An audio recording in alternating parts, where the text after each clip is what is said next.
Hello good morning student. स्वास्थ्य शिक्षण संकुल के इस ऑनलाइन वीडियो में मैं आपका एक बार फिर से स्वागत करती हूँ। आज हम पढ़ेंगे कक्षा 6 का हिंदी में आज हम पढ़ेंगे व्याकरण। उसमें आज हम पढ़ेंगे व्याकरण में संज्ञा मीन्स नाउन। संज्ञा किसे कहते हैं पहले आप ये समझिए, ठीक है। संज्ञा किसी व्यक्ति, वस्तु, स्थान, प्राणी, अवस्था एवं भाव आदि के नाम को संज्ञा कहते हैं। मतलब अगर किसी व्यक्ति का नाम है, किसी वस्तु का नाम है, किसी स्थान का नाम है, किसी प्राणी का नाम है या कोई अवस्था है एवं भाव आदि के नाम को हम संज्ञा कहते हैं। मैं अभी आपको उदाहरण के साथ इसको समझाऊंगी। अब देखिए, ये तो आपका था कि संज्ञा किसे कहते हैं। अब आइए आपका है कि संज्ञा के प्रकार, यानी संज्ञा कितने प्रकार के होते हैं। तो पहला है व्यक्तिवाचक संज्ञा यानी प्रॉपर नाउन।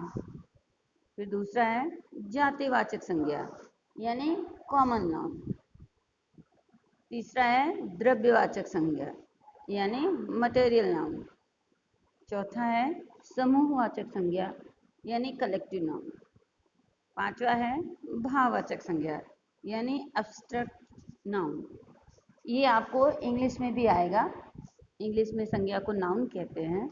अगर आप हिंदी में समझ लेते हैं तो इंग्लिश में भी आपको समझने में बहुत आसान रहेगा। पहला आता है व्यक्तिवाचक संज्ञा।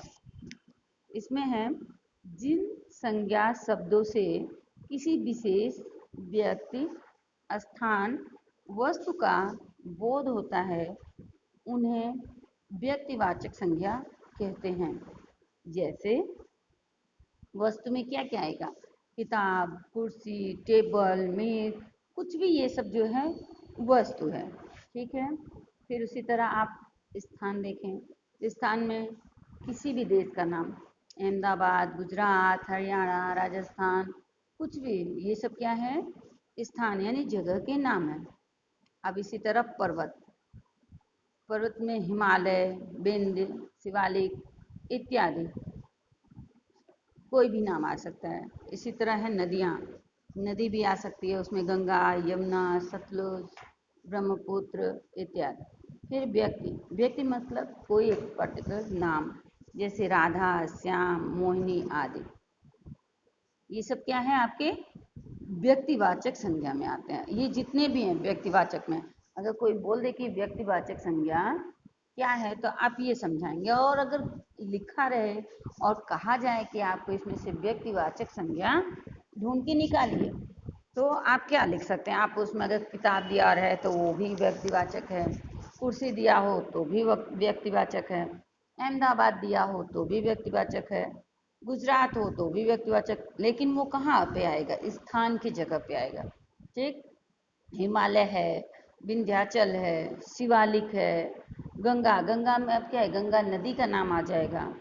सतलुज है, और व्यक्ति में राधा, श्याम, राम, मोहिनी इत्यादि, ठीक है। उसी तरह आया हमारा दूसरा जातिवाचक संज्ञा। जिन संज्ञा शब्दों में से एक ही प्रकार की वस्तु और प्राणियों का बोध होता है उसे हम जातिवाचक संज्ञा कहते हैं।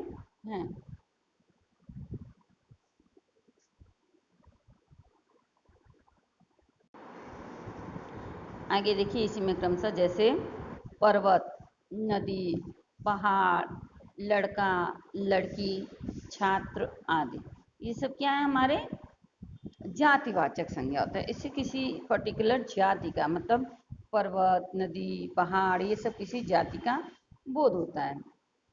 इसी तरह हमारा है द्रव्यवाचक संज्ञा।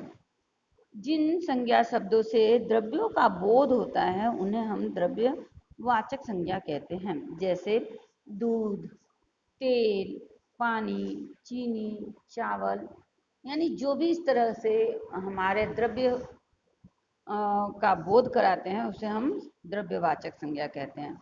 इसमें कुछ भी आ सकता है, जैसे दाल, जो भी है सामान आपके, उसको हम द्रव्यवाचक संज्ञा में रखेंगे।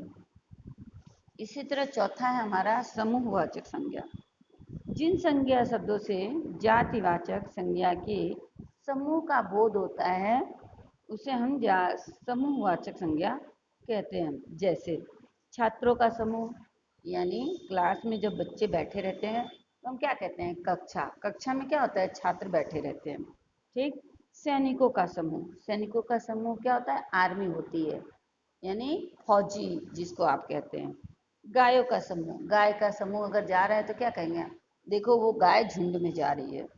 और मंत्रियों का समूह, मंत्रिमंडल होता है ना, मंत्रिमंडल की बैठक होती है, तो उसमें हर क्षेत्र के मंत्री लोग बैठे होते हैं, तो हम उसको कहते हैं मंत्रियों का मंत्रिमंडल। मंत्रियों का समूह मतलब मंत्रिमंडल।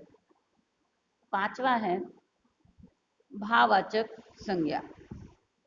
जिन संज्ञा शब्दों से किसी व्यक्ति या पदार्थ के गुण, दोष, अवस्था आदि भावों का बोध होता है उन्हें हम भाववाचक संज्ञा कहते हैं। जैसे शत्रुता, शत्रुता एक भाव है। शत्रु के साथ हम शत्रुता रखते हैं। मित्र के साथ मित्रता, यानी ये भी एक भाव है, हमारा भाव है, हमारे अंदर हमारे मित्र के लिए वो भावना है, तो हम उससे मित्रता करते हैं।